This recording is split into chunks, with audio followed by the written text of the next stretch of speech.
Today's episode is brought to you by Baby Lock. February is National Embroidery Month, and they want you to join the celebration. Now through February 29th, you can enter to win one of Baby Lock's latest releases, the Pathfinder Embroidery Machine. It comes ready to lead you through new creative opportunities with features that are perfect for new and experienced embroiderers, including IQ technology, which works with the brains of the machine to make embroidery easier. For more information and to enter, visit babylock.com.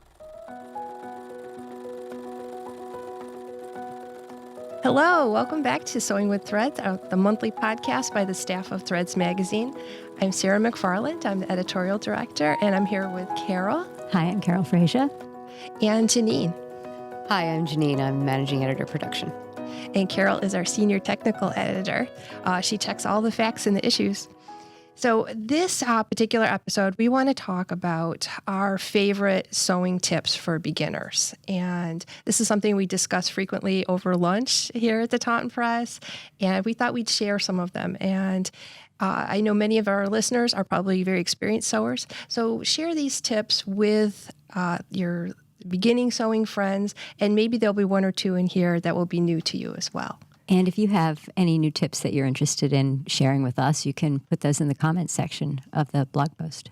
Yes, and send them in for our issues, too. Mm-hmm. Yeah, we pay $25 per tip that we print in the magazine. And we also have a special prize each issue for the best tip in the magazine. Mm-hmm. That's right. Okay, we decided that I'm going to start off. And just so you know, we all started out with, what did we have? We had like at least 15 tips each. Yeah. And we narrowed these down. So we narrowed it down to 5 each, so you get 15 total. And it's not the be-all, end-all, as we said before to ourselves when we were chatting here before the podcast started. It's just absolutely a beginning. Not. There are so many wonderful sewing tips out there. And my sewing tips, it was funny when we were talking about this, my sewing tips are kind of focused, and they are very much based on problems I originally came across when I started sewing.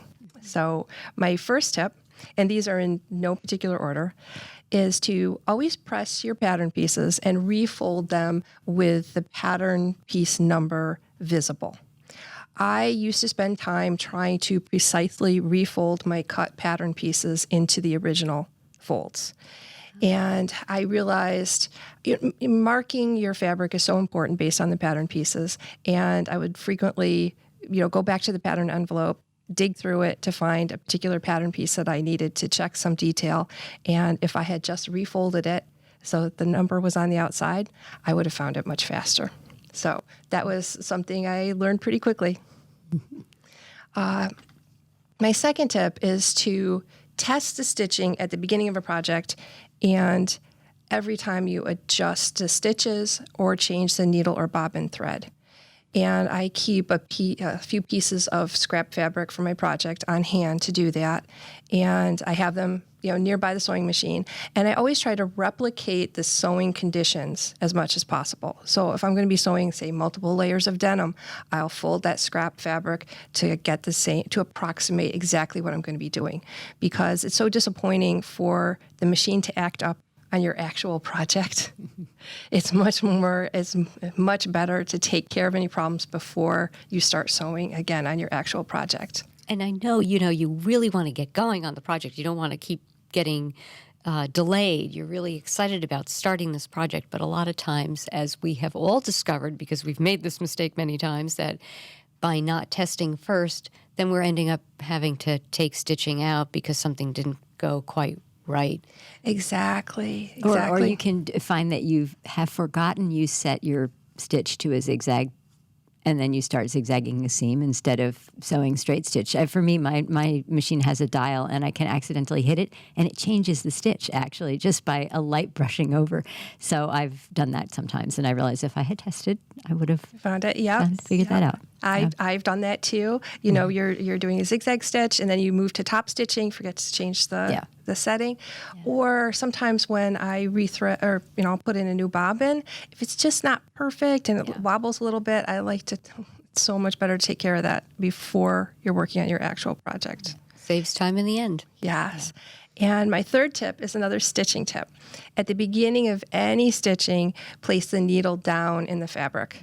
If you have an electronic machine, you probably can do that push button, or if you have a mechanical machine, turn the hand wheel until you have the needle fully down. And then to further elaborate on this tip, make sure you give the threads, the needle and the bobbin thread, a gentle pull as you start stitching. And I found that really avoids the bird nest beneath the fabric if you can take up any extra fabric or any extra thread that might be caught in there. So, and it's nice to also get that bobbin thread behind the needle and the presser foot if you can, before you slide your fabric underneath, to just bring that to the back if you can. And that will also help prevent that bird's nest that we're talking about.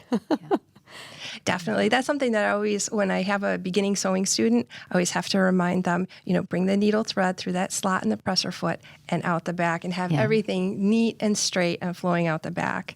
And another thing is beginning sewing students, in my opinion, and I learned on a mechanical machine that it required, I feel, quite a bit of thread to be pulled out at the end of any seam, so that it didn't get sucked back up through the needle. So it feels like I learned at an early age to leave, to pull quite a bit of thread out of the machine. I think if you have that mechanical machines, when you stop, the needle may not be in its all the way up position, and that's why that can happen. So often if you have an electronic machine that automatically goes to the full top position for the needle when you take it out, you don't encounter that quite as much, which is very nice, but it's still a good habit to have. Right, to pull it out just a little bit. I think people are concerned that they're wasting thread. You're not, because because you need a little bit more thread when you start sewing, and you need a little bit of thread at the end too, in case you need to knot it or work with it somehow. So yes, exactly, definitely pull out enough. Okay, number 4, to thread the machine with the presser foot down and floss the needle thread into the tension discs. And this was something that actually took me a while to discover. I didn't have too much trouble threading my machine, even at a young age.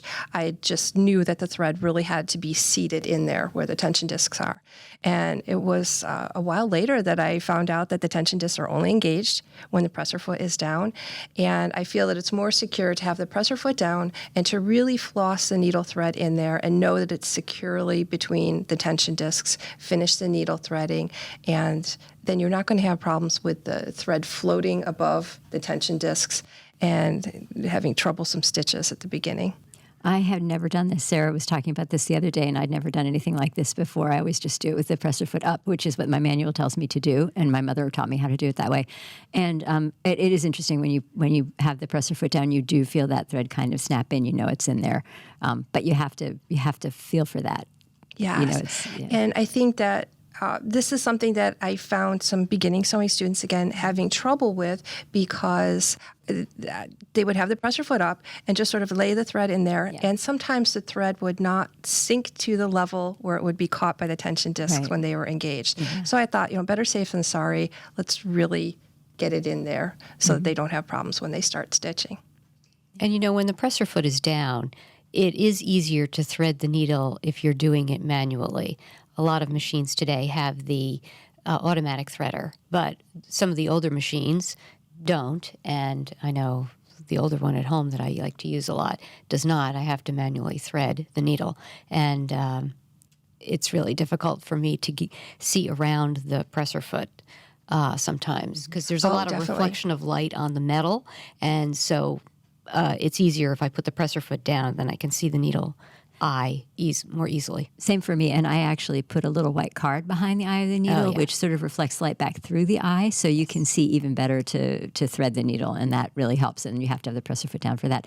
I think there's a moment in between flossing the thread between the tension discs, and if you haven't pulled it out far enough, you kind of want to release it a little bit by lifting the presser foot so you can pull it down far enough to get it all the way threaded down there. But yeah. That's a really good point, Carol. I should perhaps elaborate just a little bit on what I mean by flossing and how much thread you need.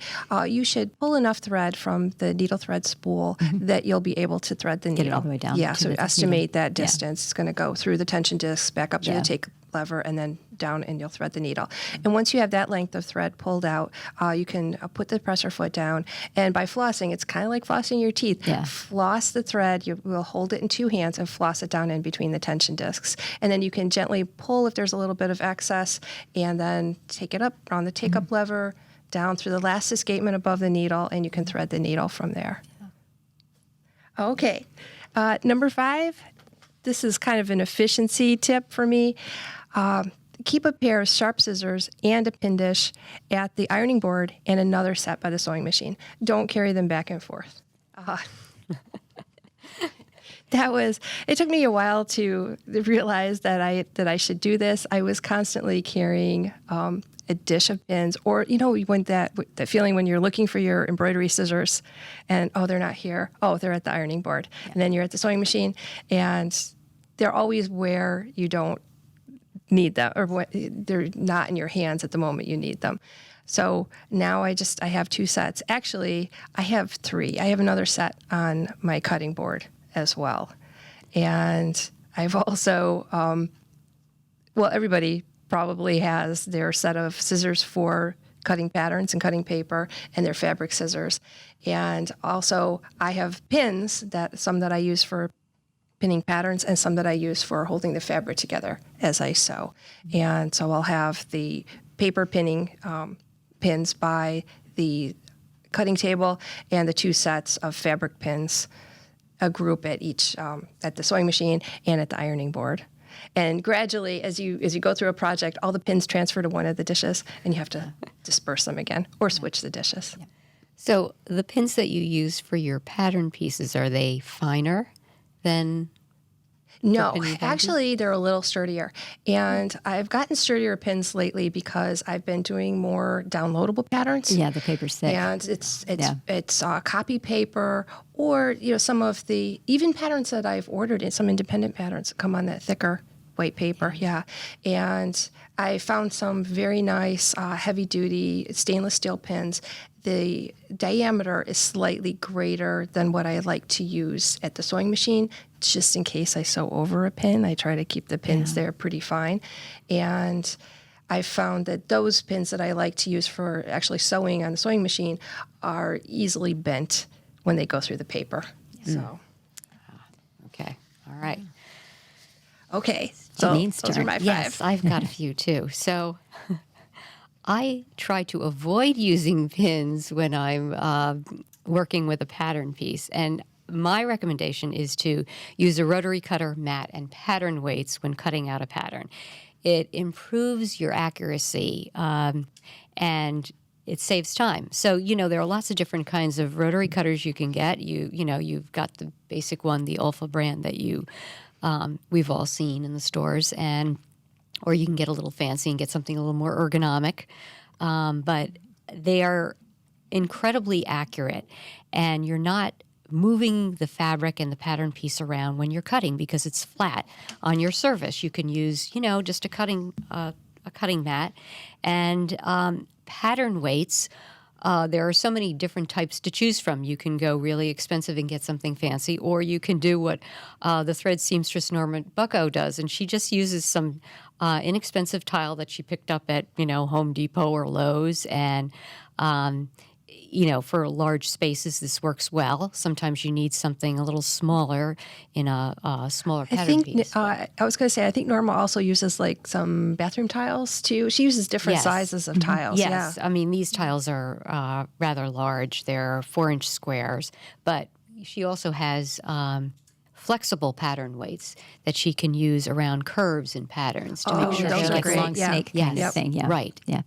Janine, can I add on to this? Janine, you're left-handed. I am. And rotary cutters are not always ambidextrous. They're not. That yellow one I think works either way. I'm not sure if the purple one does. It does, yes. If you're left-handed and you want to use your rotary cutter left-handed, people should know that they can look for a lefty one or one that's ambidextrous. And there's a video on our website where we had Katie Strano demonstrating how much better a cut you get if you're lefty. If you're lefty and you use the proper rotary cutter, it's worth looking for if that's how you're going to cut left-handed. Yes, well, that is a good point. I mean, I think us left-handers have gotten used to the idea that a lot of equipment made in this world is for right-handed people. Yeah, and I know. Work and, around and, it, but yeah, it's nice to know there's more accuracy. Right. Well, you tend to be more. I think lefties tend to be more ambidextrous than right-handed people because you kind of have to accommodate to it. But there is equipment out there for people who really want to use their left hand for cutting, and it'll help them quite a bit. It gives much better visibility. You're much more likely to get right on the cutting line instead of a quarter of an inch off, even in some cases. So.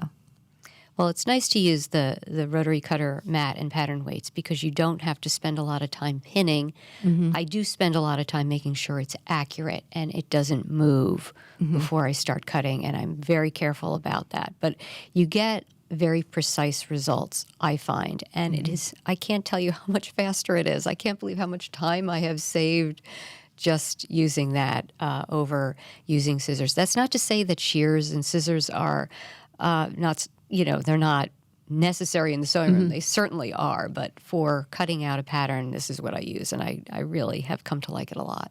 Janine, how big is the mat that you use to get a garment laid out? Well, the mat that I use at home, I had it made to fit the table, and there are a lot of places that you can go to have a custom-made mat, and it's not that expensive, and it is certainly worth it. You know me; I'm a little frugal person, and I don't like to spend a lot of money on something if I can figure out a less expensive way to do it. Yeah, but I found that having a mat the size of my table worked perfectly. Yeah, I used to have one too. I now have 3 mats that go together, and I like them. But a tip that I have is if you plan to do pattern work, it's nice to get a white mat with dark lines. I have a darker colored one with light lines, and if I'm working with a somewhat translucent piece of white paper on it, I can't see my pencil lines on the paper at all. Oh. So I have to line my mat with white paper, another sheet of white paper, just to be able to see through it. So if there's an option, white is good for people who plan to do pattern work. That's true. Mine is white with dark blue lines, so yes, it works perfectly. I will admit it, I still cut with shears. And I think what has held me back from switching over to rotary cutters, believe me, I know that they're faster and more accurate, is I need to get a full-size mat for my cutting table. And it can take up space, Yeah. I had stuck mine with double stick tape on a big sheet of plywood, and then it could just kind of stand up and slide behind something, I think, is what I did with it. So it was not that difficult to store. I didn't have to keep it out as a table all the time. But if you are having trouble finding room for things, that is very large. Well, it's nice. Cutting mats are flat, so they can slide behind your sofa or under beds. Right, exactly. So the next tip I have, and you all have, if you've been listening to these podcasts all along, you'll be like, oh, yes, of course. Make a muslin. It is so important to make a test garment before you start making your final garment in your fashion fabric. We've said this so many times because making a test garment helps you see how it's going to fit on you and what adjustments you need to make before you've cut it out in your really expensive fabric. And it really does save time in the end. You think, oh, I don't have time to do that. I only have time just to make the final garment. But you're going to spend so much more time trying to fix the fitting on the final garment that when you've gotten to that point, that it makes more sense to spend time in the beginning to make that test garment, make those fitting fixes so that you know what those are before you start, and you can adjust your pattern when you cut it out to reflect that. The other thing is you go through some of the construction techniques. You become more familiar with your pattern if you're making a test garment. I made a garment for the American Sewing Guild last year. We all did. We all made garments. And I made a test garment to get the fit right. But also, I wanted to see what I was going to encounter with the construction. And I found several mistakes or omissions in the pattern. And it made a big difference with how I approached it for the final garment. Had I not made that test garment, I would not have realized those were going to be problems until it was too late. So and that's when you get halfway through something and you just wad it up in a ball because you realize that there's no way to make it right in the final fabric. Right. Yeah. So I Nobody was wants that. so relieved that I had done that. All right. So the other tip I have is to learn to use an iron. A lot of people don't iron these days, and I think pressing is really important when you're constructing a garment. You need to press seams open to go on to the next. It's vital because that's how you're going to get some of these fabric areas to be where you need them to be when you sew the next seam. Yeah. Absolutely. So, the irons today are wonderful. I have a few irons from my mom, my grandmother, and her mother, and those heavy-duty things that they used to put on the back of their stove to heat up. The irons of today are a far cry from that, thankfully. They're a lot lighter. The technology allows you to regulate your steam, the amount of heat and steam, and there are lots of different settings. So that helps you depending on what type of fabric you're working with. And today there are a lot more fabrics out on the market than there were, 50 or 100 years ago. So there are a lot of synthetics that don't require really hot irons. Right. But your iron will allow you to set the heat to what you need. So Yes. I appreciate the calc collector in my iron too. Oh, yes. Because then I don't have to buy distilled water. And in addition to the fabulous irons now, all of the pressing tools that we have available, although they're not exactly modern developments, but having a good collection, having a clapper, having a ham. A sleeve board. A sleeve board, yeah. Yeah, the sleeve board I think I use more than anything of the accessories. Of course, the ironing board itself is the most used, but then the sleeve board is number 2 for me. Yeah. I used to think it was a toy ironing board when I was a little girl because my mother had one. I'm like, oh, you have a child-size ironing board. And she let us assume that's what it was. But when I started sewing, I really loved having it. Yes, absolutely. All right. So the other tip I have for you is use decent pins that are sharp, not too thick, have heads that are easy to grab. Consider glass head pins. They won't melt under the heat of the iron in case you have to iron something and you have pins elsewhere on the garment you're making. And be sure to throw away pins that are bent and warped because they're just no fun to work with. Yeah. And I like them to be a little bit on the longer side than your standard dressmaking pin. Yes. I like them, 1.25 inches maybe is good. You can get 1 3/8, I think, too, but I know that sounds like a very small difference, but it really helps to have a longer pin. I think 1 3/8 might be a little bit too long. In some cases, it's not good for trying fitting clothes on people. It's a little too, you're too likely to poke somebody with it. But the longer ones, if you need to, you can weave them multiple times through the 2 layers of fabric. So it holds it together like really basting stitches instead of just, in once and out once. And you do kind of need a different weight pins because sometimes you're sewing a heavy broadcloth or a upholstery type fabric for a coat or wool, and you can't use a very fine long pin for that. Yeah. No. Because they'll bend. So you have to think about what fabric you're using and then determine what pin is going to work for that. Yeah. Yes. Now, I've already talked about I have different types of pins for different parts of a project, but I also have my pins sorted by head color.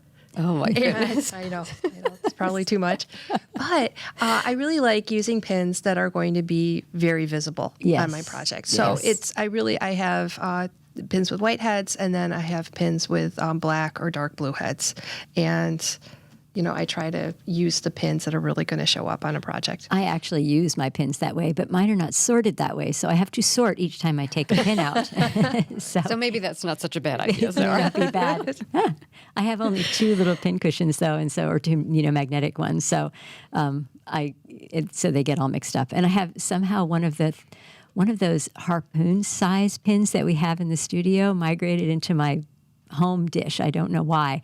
And every once in a while I pull it out and it's just gigantic. And I should throw that away, shouldn't I? What Carol's referring to is, I don't know where they originally came from or who ordered them, but in the Threads video and photo studio, we have these giant yellow-headed pins. I think they're close to 2 inches long. I think so, and they're really thick. They're really, really thick, and it's nice for certain things. If we they're great for very when heavy when fabrics. when you're trying to put a garment on a dress form and you need to sort of pin it a bit in the back. You can sort of stab it just through the garment, and it holds it because it's a very sturdy pin. But it's not great for using when you're pinning the fabric to sew it.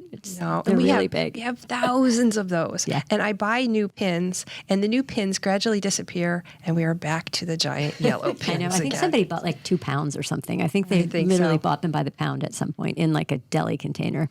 Oh, my goodness. Yeah. Oh, that's crazy. All right. Well, one last tip before we'll let Carol share some of hers. If you make a mistake, and believe me, we all have, you can start over completely, or you can get creative and come up with ways to camouflage your boo-boo, or to maybe repeat it so that it's an intentional thing, and we'll call that a new design element for the garment rather than a mistake. But if you've made a muslin like Jeanine told you to, you won't be making a mistake. You hope not anyway, right? Right. Well, sometimes when you're in a rush, you might snip something. You can cover Yes. that with some Oh, yes. beautiful Yes. stitching, or Yeah, a little fusible in the back and a small patch. right, Yep. right. But you might want to do that in more than one place so it looks like you did it on purpose. I don't Yeah, know. that's actually a very important intentional piece of advice. Yeah, if you're going to add on some little piece of decoration, spread it around the garment a little bit to give it some meaning. right. Yeah. Yeah. Well, Carol, what do you have for us? Okay, so my first one is I go from extremely conceptual, I think, to more practical. But anyway, this first one is sew the way you like to sew. And part of that is as you get more experience with sewing, you start learning techniques that you prefer. And even if your pattern instructions tell you to do something one way, if you know you don't like it that way, read through it really carefully and figure it out, whether you want to do it that way or whether you can adapt the instructions and the construction order to make the garment the way that you want to do it. I tend to change installing a shirt collar. I have a couple of really preferred methods for that, and they're rarely in the pattern instructions. So I have to kind of think ahead and figure out whether I need to change the order of doing a placket or something in order for me to be able to use my favorite method of doing that. And recently I was sewing something very quickly for an emergency need, and I followed the pattern directions, and it was just torture. And the results are not what I liked. And I was sorry that I hadn't read it through more carefully and figured it out before. So that's one of my pieces of advice. Another one is use fusibles. Now, fusible interfacing is something that we all kind of know about, and that's usually included in the fabrics that you're supposed to buy, or the notions you need when you construct something. So follow those directions, but don't just use it there. You can always stick a little piece of fusible interfacing behind a buttonhole or at the top of a skirt vent where you end the stitching from the seam coming down. Lots of places that you can stabilize by putting on a little piece of fusible. So, and I use fusible tape a lot. This is something I learned from our contributing editor, Louise Cutting, who is the most precise sewer I have ever met, I think. And she bastes things, but she uses a fusible, a narrow 1/4 inch wide steam seam, and uses that to place pockets properly and to get collars where they need to go and things like that. So I've started just keeping a roll of it right by my iron, and sometimes I just need a 1/2 inch of it. I just kind of it's like double stick tape. You just sort of tape something in position, and then it's ready to be top stitched or to be attached in some way without shifting. So you don't have to stick a pin in a small area where you may distort the seam line a little bit, or it may bump things up, or you don't want to stitch over the pin by mistake, or maybe it's something. really bulky. Maybe the fabric's really bulky there. Yeah, it can be bulky, and sometimes even. I mean, I hand baste too, but I think that sometimes just this little tiny bit of fusible saves me from threading a basting needle and trying and then picking the stitches out afterwards. So I recommend. I that. have really liked to use it for sort of holding invisible zippers in place. Yes. Yeah. Because I used to baste them in place, but even during the basting process, it was tough to keep them Yeah. aligned where I wanted them to be. And Yeah. I found that seam a seam, or I had some very narrow Japanese fusible web that was even to some extent repositionable, just because it was so narrow. Yeah. You could just easily part the fabrics and restitch, and yeah, restitch, reposition, yeah. I think that's good. And we have an article coming up by Katrina Walker, a little short one about fusible thread, which is another option that I'm going to be exploring, I think, in the next few projects I've done. I think that sounds really cool. And we have done quite a few stories about different types of interfacing that are worth checking out. Exactly. That was another thing I was going to say. It's usually good to have 2 or 3 weights of fusible interfacing if you can. And if you can get it in a white and a black or a white and a dark gray, then you're pretty much set for most things that you need to have. Even if you're a beginner, if you just get 1 yard of each of those things, it's not going to break the bank. And you don't tend to need a lot of it. So you can, you can work with that and see what you like. And of course, as with everything, test a little bit on the fabric to make sure that it, keeps the hand the way that you like it. The next one is don't worry about matching your thread color. Now, this is, I know, is this is not how I grew up. I grew up, buying a lot of thread colors, and I have quite a lot of thread. Actually, I have less now than I used to, but I used to have just boxes and boxes of different thread colors. And eventually, at one point, I wanted to sew something, and I didn't have a matching color, and I thought, I'll use something. I'll use navy blue. It's a dark green thing. I can use navy blue, or I can use dark gray. And I found that if you have a few of those sort of basic neutrals, like, a black, white, off-white, a dark gray, maybe medium gray, red is good, actually, for anything red or anything that's in a strong pink or orange. You can use those for almost any kind of construction. Test it again. If the seam is going to be under strain and you're actually going to see the stitches, you might want to match it better. And then anywhere where you think the thread is going to show, you should, you need to match, obviously, for matching top stitching if that's what you want. But I mean, sometimes I totally agree, Carol. Yeah. And for me, the revelation came when I bought a serger. Yes. Yeah. And contemplating also buying matching thread for cones for the serger. Yeah. No. So I've got navy, nude, and red. Yeah. And that's pretty much all you need. And then if you want to, you can change the needle threads and just put a regular one on the serger if that's going to show at all. So that saves you a lot of time and money, and it makes you and it stops that like obstacle problem that you sometimes get if you're home and you think, I needed red and I don't have red, and maybe you have something that's a medium purple that will work for you or whatever. So the next one is something that has become increasingly important to me as I have gotten older, and that is really good lighting and good magnification, because I just don't see anything anymore. I cannot see to thread and needle, and I can't, when I'm sitting at my sewing machine or doing any kind of hand sewing, I used to just kind of sit, with a regular light next to me. And now I find that that is not enough for me to get the kind of accuracy that I want. So I have a set of these, similar to these. This is kind of I think this is a crafting visor, but I have an old jeweler's visor that I probably stole from my husband. And these you can put on over, even with glasses, and I wear very strong glasses, but I can even put these on and lower it down over my glasses.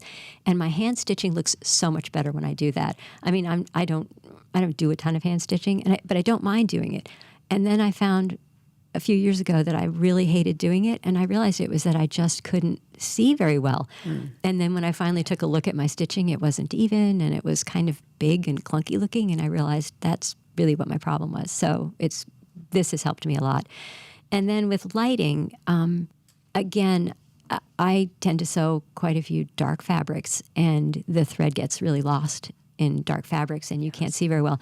So if you're going to either sew by hand or at a machine, you can get specialty lights that have kind of a daylight spectrum that helps you really see the colors so better. True, so, I mean, I think OttLight is one that we all know pretty well. There's a Mighty Bright. Bright Tech is another one. Micro Sun and Stella. All of these have many different models that can go from floor lamps that you can adjust to table lamps to little tiny ones that you can stick in your sewing machine and actually point it at the needle area. And ones that you can flip down and take with you if you are... portable ones. Yes, yeah. right. Yes. And those will help quite a bit and reduce your eye strain and make it all feel like it's possible instead of annoying. And that is what we want everybody to feel like when they're sewing. And we can provide that list in the show notes. Yeah, but we can do that. That's there are so many different ones to choose from, but I like the the Spectrum lights, those ones that have the daylight. I like those too. Yeah, those help Yes, quite a bit. there are fantastic manufacturers. I mean, it's not only